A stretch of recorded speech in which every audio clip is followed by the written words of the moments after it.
Hello guys, welcome back to another blog. চলে এসেছি তোমাদের জন্য আবার একটা ব্র্যান্ড নিউ ব্লগ নিয়ে। আর এখন আছি আমি হায়দ্রাবাদে, আর এখন চলছে হায়দ্রাবাদ সিরিজ। এর আগে তোমাদের হায়দ্রাবাদের অনেক কটা জায়গা দেখিয়েছি, যদি তোমরা না দেখে থাকো তো অবশ্যই দেখে আসো। তো আজকে সেই রকম নিয়ে আরও একটা নতুন জায়গা তোমাদের নিয়ে যাবো। আর আজকে আমি আছি হায়দ্রাবাদের জুলজিক্যাল গার্ডেন। তো চলো সেখানেই যাওয়া যাক।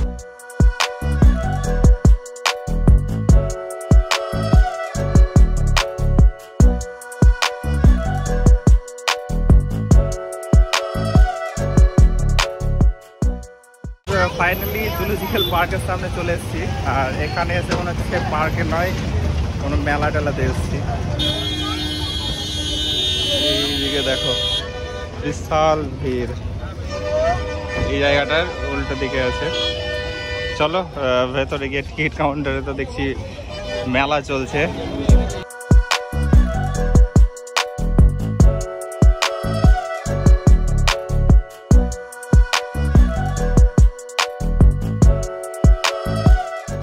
একদম ভিড় হয়ে আছে। এই দেখো ওইদিকে টিকিট কাউন্টারের দিকটাই দেখো, বাপরে বাপ, হয়েছে কোনো মেলা টেলা চলছে ওর হচ্ছে। কত লাইনে দাঁড়াতে হয়নি, অনলাইনে ছিল। এ হচ্ছে একটা সুবিধা অনলাইনের। এইদিকে গেট দিয়ে ঢুকে যাব। আর বিশাল ভিড়, আর এই প্রাইসটাও অনেকটাই, মানে প্রত্যেকটা জিনিসের জন্য আলাদা আলাদা প্রাইস দিতে হবে, এই একটা ঝামেলা। তো চলো ভেতরে। এটা হচ্ছে ঢুকে ঢুকে যেটা মেন জায়গা, এটা হচ্ছে মেন এন্ট্রান্স। তারপরে এই জায়গাটা, এখান থেকে কোন দিকে যেতে হবে না যেতে হবে আই হ্যাভ নো আইডিয়া। সব যেদিকে যাচ্ছে ওই দিকে গেলাম না, তার কারণ আমার সাফারি বুক করেছি, জঙ্গল সাফারি। তো আগে সে সাফারিটা কমপ্লিট করি, আর তারপর বাইরের আশেপাশটা ঘুরবো। এবার কিন্তু আমরা চলে এসেছি বাটারফ্লাই পার্কের কাছে। এই এরিয়াটাতে প্রজাপতি থাকে, মানে ফুলের গাছ লাগানো আছে। প্রজাপতি যেসব গাছগুলোতে বেসিক্যালি আসা যাওয়া করে সেই ধরনেরই।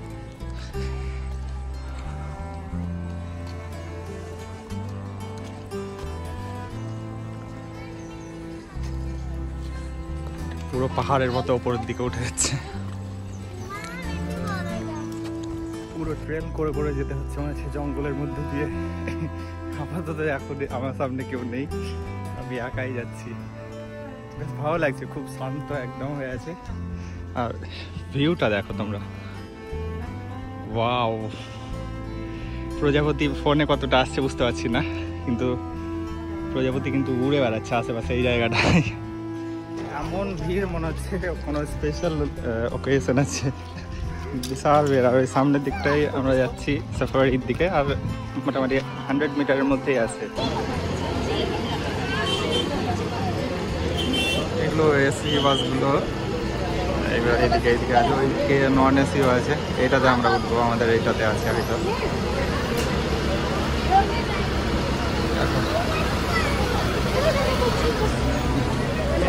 आगे लेके भाई गाड़ी है सामने, मैं जाता चित्त जाने का।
Pedal silang kita judi.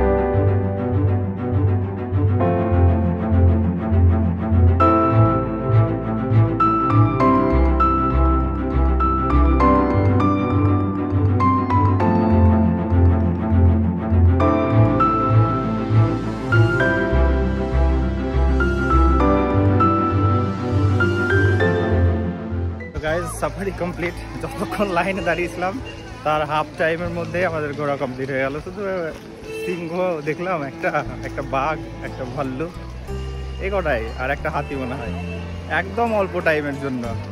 মানে আমি শিলিগুড়িতে গেছিলাম বেঙ্গল সাফারিতে, অনেকক্ষণ সময় নিয়ে ঘুরেছিল, অনেক কিছু দেখা গেছিলো। এখানে কিন্তু একদমই অল্প। তা বেরিয়ে গেলাম, এবার আশেপাশের জিনিসগুলো ঘুরে দেখবো। চলো। এখানে দেখো বিশাল বড় সাইজের দুটো হাতি। এই ফাঁকা জায়গার মধ্যে আছে, তিনটে আছে। এই দিকে ময়ূর আছে মনে হচ্ছে, প্রচুর ভিড় দেখতে পাচ্ছি।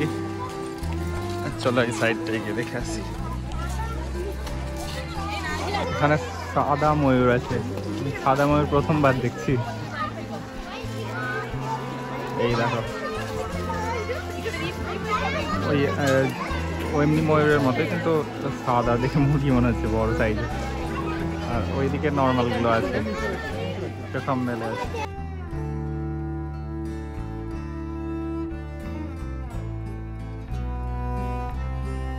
এই ভিডিওতে একটা সমস্যা, যে এই খাঁচার মধ্যে থাকা জিনিসগুলো ক্লিয়ারলি বোঝা যায় না। এই দেখো ছোট ছোট এমন নেট আছে যে বোঝাই যাচ্ছে না। নেটটা এখান থেকে দূরে, বেশ ক্যামেরাতে ওই জন্য আসছে না। এখানে নর্মাল মুরগি আছে, জঙ্গলি মুরগি।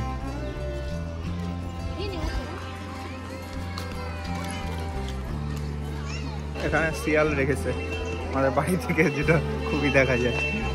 এই দেখো একদম ছোট। ওই দিক দুটো আছে এখানে শিয়াল। শিয়াল দেখার আমার কোনো ইন্টারেস্ট নাই, আমি বহুত শিয়াল দেখেছি। এরিয়াটা বিশাল বড়, জায়গাও করা আছে সব ধরনের, কিন্তু সমস্যাটা হচ্ছে খুব অল্প পরিমাণে প্রাণী রাখা আছে। এগিয়ে চলো এবার অন্য দিকটায়।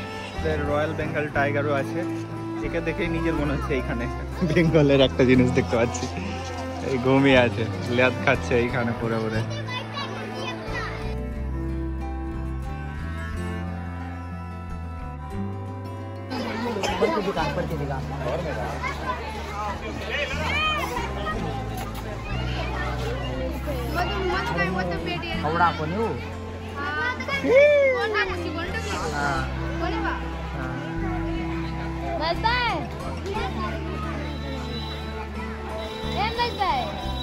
একটা বাঁদরের মুভি নাই, সেম ওই ধরনের বাঁদরটা। অনেক এখানে পুরোটা বাঁদরের এরিয়া, বিভিন্ন ধরনের বাঁদর পাওয়া যায়। তবে ফোনে খুব একটা দেখা যাচ্ছে না, এই একটা চাপের ব্যাপার। ওইগুলো যতগুলো ধর দেখছো তত ধরনের বাঁদর আছে। বাঁদরের অভাবও নেই পৃথিবীতে।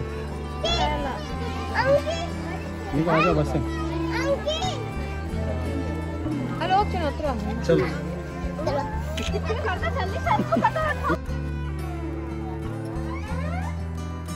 এই সাইডটাতে আমরা পাখি দেখতে পাবো। চলো পাখি দেখে আসি, বিভিন্ন রকম পাখি এখানে আছে সম্ভবত। চলো এই ওপরে উঠে বসে আছে।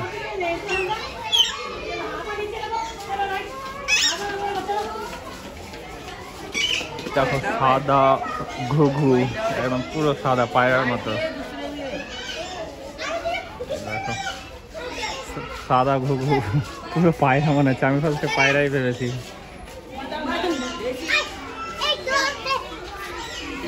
এটা পার্কের থেকে মানুষ পিকনিক স্পট হিসেবে বেশি ইউজ করছে। খাবার টাবার এনে এখানে ফ্যামিলি নিয়ে খাওয়া দাওয়া এইসবই বেশি হচ্ছে। এই দেখো নীল গাই, নীল গাই বহুত দেখা হয়ে গেছে। এবার চলে এসছি জিরাফের কাছে। চল জিরাফ দেখা যায়। এই দূরে আছে একটা দুটো, সব কম কম এখানে অ্যানিমালস, একদমই কম।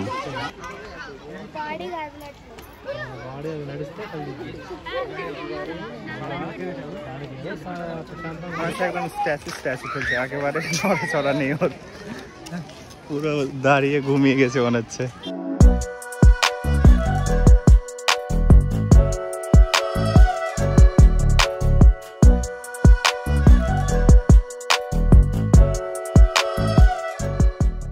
হরিণ তো সব থেকে অ্যাবান্ডেন্ট যে কোনো জু পার্কে, এবার চলে এসেছি সেখানে, কিন্তু এখানে হরিণও অ্যাবান্ডেন্ট নেই, খুবই অল্প সংখ্যক। এই দেখো এই জায়গাটা হচ্ছে হরিণের, এইখান থেকে এই দিকটা, তবে হাতের কাছে একটাও দেখা যাচ্ছে না, অনেক দূর দূর সব আছে। এরপর আমরা এই সব জায়গাগুলো দেখতে পাবো এই দিকে গেলে। চলো, শুধু যাওয়াই হচ্ছে, ভালো করে দেখা কিছু হচ্ছে না। আমার পেছনে মানে সামনে আর কি এখন অস্ট্রিচ, বিশাল বড় বড়, ওই দেখো ওইখানটায়, এই জায়গাটাতে পুরোটা অস্ট্রিচের, ওইদিকে আছে কয়েকটা ওইদিকে।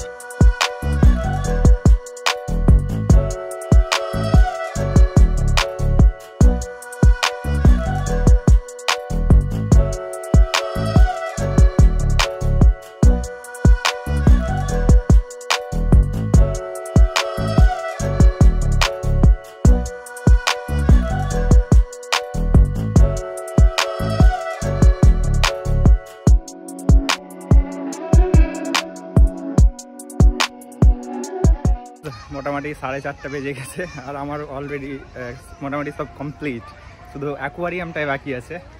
এখানে অ্যাকোয়ারিয়ামটা এবার যাব, তারপরেই বেরিয়ে যাবো ওখান থেকে। তো আমি অ্যাকোয়ারিয়ামের সামনে চলে এসেছি, এই দেখো। আর অ্যাকোয়ারিয়ামে ঢোকার আগে কিন্তু এইখানেও মাছ রাখা আছে, বাইরে যারা টিকিট কাটবে না তার জন্য ফ্রিতে। তো চলো ভেতরে যাই।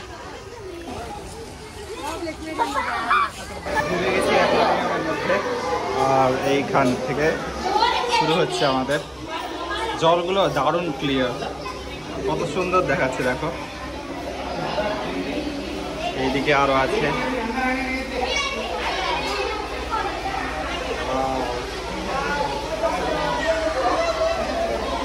ওইদিকে চলে, পুরো জায়গাটা এইরকম।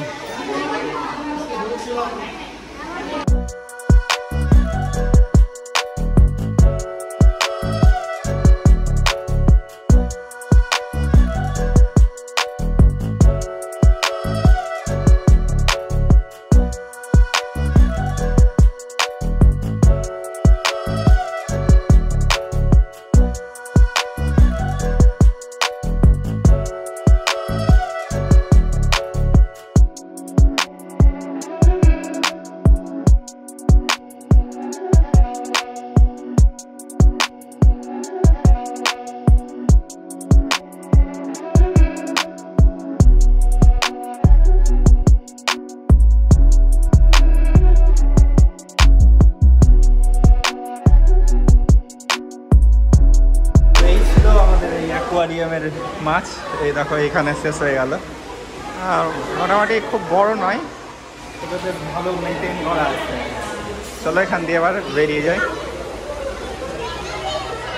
তো গাইজ 1:30টার সময় আমি ঢুকেছিলাম, আর এখন বাজছে 4:45। তো অলমোস্ট 3 ঘন্টারও বেশি আমার এখানে থাকা হয়ে গেল, আর মোটামুটি সব ঘুরে ফেলেছি। তো আজকের ভিডিও আর বড় করছি না, আজকের ভিডিও এখানেই শেষ করছি। আর ভিডিওটা কেমন লাগলো কমেন্ট বক্সে অবশ্যই জানাও, আর ভালো লেগে থাকলে লাইক কমেন্ট শেয়ার করতে বলো না, চ্যানেলে নতুন হলে অবশ্যই সাবস্ক্রাইব করো। দেখা হচ্ছে নেক্সট ভিডিওতে, বাই বাই।